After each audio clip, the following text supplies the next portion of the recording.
संध्याकाळचा स्वयंपाक आणि पूजेची तयारी करायची, त्याच्यामुळे खूपच वेळ होतं. त्याच्यामुळे म्हटलं आज लवकरच पूजेला लागायचं. पूजेची सगळी सामग्री गोळा करून घेतली. ही गुलाबाचं फुल बघा तुटता मला. आणि सीताफळाची फांदी घेतली.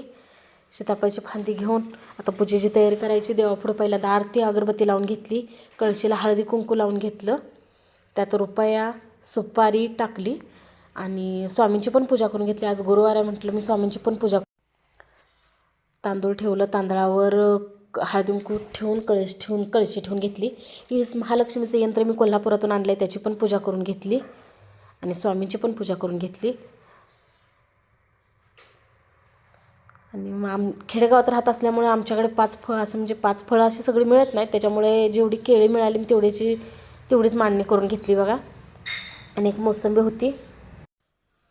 आम्ही खेडेगावात राहत असल्यामुळे आमच्याकडे काही फळं मिळत नाही, त्याच्यामुळे 1 डझन केळी आणली होती ह्यानी आणि केळीच मांडून घेतली. मोसंबी ठेवली. 5 फळं झाली सगळी मोजून. आणि आत्ता रांगोळी काढून घेतली. आरती अगरबत्ती लावली. मस्तच असं वातावरण निर्माण झालं बघा. तर आजच्या जेवणाचा बेत होता की पुरी भाजीचा बेत होता. देवाला नैवेद्य शिरा म्हणून केला आणि नैवेद्य दाखवला. कमेंटमध्ये नक्की सांगा कसं वाटला व्हिडिओ.